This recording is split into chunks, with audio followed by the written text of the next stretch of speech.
Welcome to another episode of the Chicks on the Right show with our good friend and sponsor of the show, Zach Abraham, who is Chief Investment Officer at Bulwark Capital Management. And we turn to Zach when we have questions and we just want to vent about the state of the economy and finance and money in the United States of America. That's when we count on our friend Zach. Zach, thank you once again for joining us. Oh, thanks for having me. I love it. We have a couple of different issues that we want to tackle with you today. The first, which we were not expecting, but there is a story that we saw a headline that kind of grabbed our attention that said, is a Roth 401k really a good idea? Personal finance guru claims he lost 400 grand to a popular retirement scheme. That's how they're referring to a Roth 401k. And he warns others against this costly mistake. Yeah, so first of all, he didn't lose $400,000. So what now, I didn't read through the whole thing, but I looked at the bullet points of that. What he's talking about is he's talking about the lack of a write-off he's getting or right, because with the traditional IRA, when we put money into a traditional IRA, we write that amount off. Up to $7,000 a year, right? So when you put money into a Roth IRA, you don't get a write-off. It's post-tax money, right? But 100% of the profits in that account. So let's say you put $100,000 into a Roth account and it grew to 10 million. Okay, if you wait till retirement, how do we make that happen, first of all? How does that happen? Go to Zach, you guys. Talk to Zach. Yeah, it's part of the Bulwark guarantee, right? I love it so much. It's fantastic. I'm going to get in trouble saying this, right? What, 20% annualized returns every year, no matter what, right? So, in all seriousness, if you think you found an investment like that, you found fraud. So don't listen to me. I'm joking. Okay, so. But yeah, none of that money. Funny story about that. None of that money is taxable. To the tune where Peter Thiel, one of the co-founders of PayPal, took his original, right when they started the company, took his stock in PayPal and put it into his Roth IRA. Well, that stock is now worth $5 billion. And it's completely non-taxable. Wow. Right? So there is never a wrong time. I don't care what this guy says. I don't care what his tax computation says. There is never a wrong time to fund a Roth. And for small business owners, I've got a little secret for you out here. A little trick that we use, and it's completely legal. I'm not going to be on national or on your guys' show advocating somebody do something untoward or questionable. But if you are a business owner or a contract employee, right? So technically self-employed or a contractor, you can hire your children to do work for you, and you can determine maybe that's taking out garbages at your house, maybe that's cleaning your office, whatever the case may be. And you can pay them up to $11,000 a year, and that is not reportable income, right? So you can write it off, but they don't have to pay taxes on it. But because it's earned income, they can contribute to a Roth IRA with the money. This is fantastic. That you pay them. I love this so much. So it is the only way to get non-taxed money into a Roth account. And so I've actually set those up for our kids in lieu of college savings accounts, because something else people don't know about a Roth is you can use Roth, you can use the funds and profits inside of a Roth account just like you would a college savings account. You can also use it for first home purchases, right? So bottom line is this: if you start a kid contributing to a Roth at any age before 21 and they stick to it, they're going to end up with a giant I think pile that's of just tax-free awesome. money. Yeah. And what I hate about Awesome this advice. article is that people are looking at that and they're like, I'm just not going to invest in a 401. Yeah, I'm not going to do that.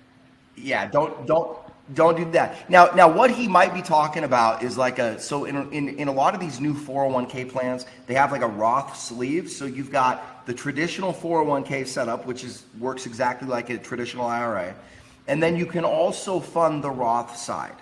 Okay, now the one caveat I would say is do not fund the Roth side until you have maxed out your match on the traditional side, right? So number one thing I tell people all the time, if your employer offers a match and you're not maxing it out, you are burning money. Just take the money, right? And then any additional funding you're going to do outside of that, funnel that into the Roth side of things. Okay. Interesting. Good stuff. Gosh, I Yeah. hope a lot of people are listening to this, because I know that that's going to shift some thinking about people's personal finances for sure.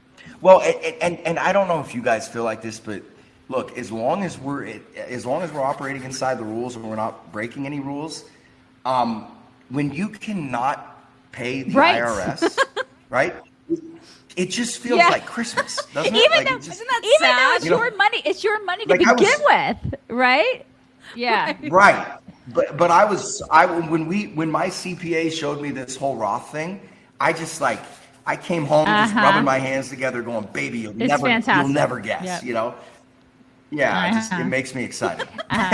Well, I don't want to be Captain Bringdown on that note, because that was that's like super positive. But what's also in the news as of late is Biden and his Bidenomics. And the White House is so excited about this. Like, they are pushing it. They want everybody to believe that things are great thanks to them.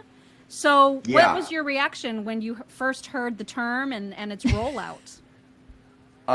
Give us your honest opinion, Zach. I mean, you can say all the things on our show. You can say all the things. The whole idea is complete nonsense. The guy does not have a coherent economic plan. I don't think anybody with any basic level of economic understanding would argue against that. It's been one nonsensical stream of. But did you think the name? Did you think the name was clever? I mean, it was really clever, right? Bidenomics. It's like super clever, well, right? Yeah. I mean, but like when the entire mass media is effectively your campaign arm, you've got a pretty big universe to pull from, right? Somebody's going to come up with something clever. I mean, it sounds like Reaganomics, a little bit, just a little bit, right? Right. Except, like his whole economic plan is to run bigger deficits. So I mean that's it. Yeah. Like that's end of the ball game. And I think that a lot of people are really confused. If you look at some of the nominal data coming out on the economy, it actually looks okay. For instance, they revised Q1 GDP higher. And so people are talking, Bidenomics is working. What we see happening, to give you guys a little piece of data on why we're saying this, is if you track credit card and debit card spending over the course of the year, in the first quarter, credit card and debit card spending were up 10% year over year. Okay, in the second quarter of this year, it's negative 2%. Okay, so it's like everything else. And it really makes sense, because when you injected as much stimulus into the economy as we did, and you funneled it directly to consumers, right? Well, what it does is it creates excess savings. And consumers are very habitual creatures, right? We all have more in common as consumers than we think we do. And what ends up happening in a scenario like that is excess savings will fund increased consumer spending for a while. Then inflation jumps up, makes everything more expensive, right? Which we've all seen. And then excess savings begins to get tapped, and you see things returning. Back to the previous arc, so like before the stimulus started. And I think that is the biggest confusion right now. People are looking and saying, it's economic strength. And you're sitting there going, no, to us, it's a Wile E. Coyote moment, meaning you're looking at the apex effect of all of that stimulus. And it is wearing off, and you can see it in all the data. And I'm talking restaurant data. And it's just amazing. We live in a tunnel right now where, I call it like the post-truth world, where everybody wants to talk about something called Bidenomics and talk about how everything's going great. You're just on the back end of a sugar high is all it really is. And you come down from it. I mean, there's no way the economy can sustain operating at the same fever pitch it did when people were getting $5,000 checks in the mail. You know what I mean? Like, you jack up rates, people go back to work, and you take away the stimulus, and they're expecting the market to continue operating and the economy to continue operating it and the consumer to continue operating like they did in 2021. And you're just looking at it going, so with that ain't gonna happen, guys. And Joe Biden keeps saying this whole nonsense about how if you make less than $400,000, you're not going to pay a penny more in taxes, where everybody is paying more for everything. So if it's not federal income tax, it's the cost of milk. You know what I mean? Like that is effectively a tax. Yeah. Oh, it absolutely is. In economics, we refer to inflation as the silent tax, right? The invisible tax, because it not only is it a tax, but it's the most onerous. And this is what drives you nuts. If we really, I mean, I could go off on hours on this, but if you start looking into energy policy, right? We want to strategically make petroleum types of energy, right? Oils and gas and things like that. We want to make them more expensive to incentivize the turn to green. Well, you look at them and go, okay, when the price of gas goes up $1.50 a gallon, it doesn't upset my lifestyle. It doesn't upset yours. Whose does it upset? It upsets the working people, right? The people making $60,000 to $80,000 a year.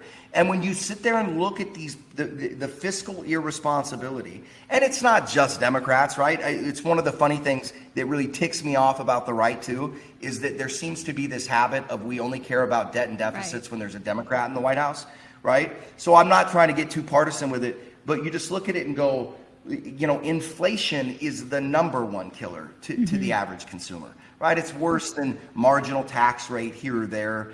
You know, they're not rich enough to be able to manipulate the tax code, which is what a lot of rich people in this country do. But no, it's all nonsense, and whatever benefit they claim to be giving them. I mean, you see it all over the place. I mean, go read General Mills, right? General Mills cereal. You go look at them. Consumers are being forced to downgrade. Costco came out recently and said, we're seeing consumers switch from beef to canned chicken, right? It's the little guy that's going to take this the hardest and is taking it the hardest right now, as always. And unfortunately, the media and the environment we're in tries to pitch these people as the patron saint of the little working guy. And it's just, it so then when you say we're on a sugar high, like with every sugar high, there's a crash. Like, is there going to be like an even bigger crash, especially for those people that are eating canned chicken, you know? Yeah. So that's kind of the crazy thing, where I'll just tell you, we've never seen a more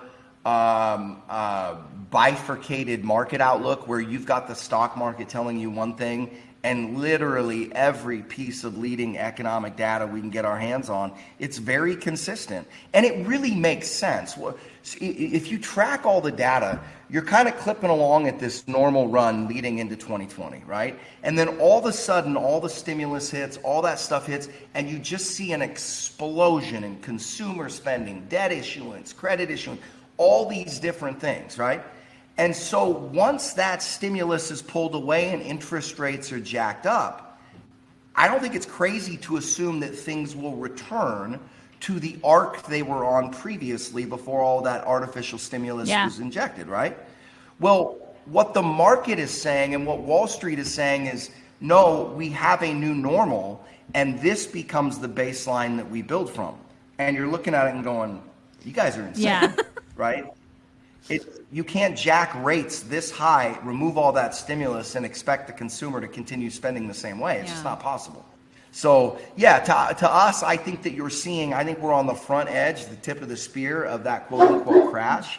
Now, to be fair, it's not going to be a situation like 08, 09, I don't think, because, you know, we've been telling our clients this. Yeah, I think we're in for a rough ride. I think that investors are being way too optimistic regarding earnings outlooks and things like this, stock valuations. That being said, I don't think we're on the edge of a black hole, because as soon as the pain starts, ready yourself. The Federal Reserve will begin printing money again. And if the Biden administration is in office, which we think they will be when this starts, we think it's probably starting right now, actually. They're going to flood, they're going to throw money at it. That's what we do now. Which is oh my God.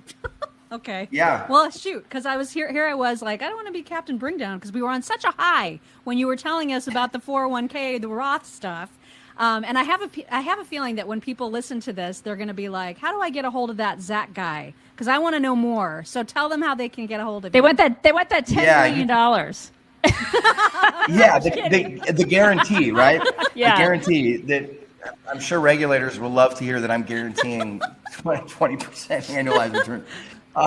So first of all, we do our own show and podcast, and you can just Google Know Your Risk Radio podcast, or find us on Spotify or iTunes or anything like that. You can Google bulwarkcapitalmanagement.com. That takes you directly to our site. Again, Know Your Risk Radio. You can follow me on Twitter at KYR Radio. Pretty easy to find. There's a lot of different interviews and things we've done on YouTube, and you can track us down pretty easily. Awesome. Well, it's been great as always, and we will look forward to talking to you again in a few weeks. Hopefully there will be good news to discuss, but we never know with the Biden administration. I'm not going to hold my breath. Thanks, Zach. We appreciate it. Thank you, Zach. Thank you, ladies. Investment advisory services offered through Trek Financial LLC, an SEC registered investment advisor. Information presented is for educational purposes only. It should not be considered specific investment advice, does not take into consideration your specific situation, and does not intend to make an offer or solicitation for the sale or purchase of any securities or investment strategies. Investments involve risk and are not guaranteed, and past performance is no guarantee of future results. For specific tax advice on strategy, consult with a qualified tax professional before implementing any strategy discussed herein.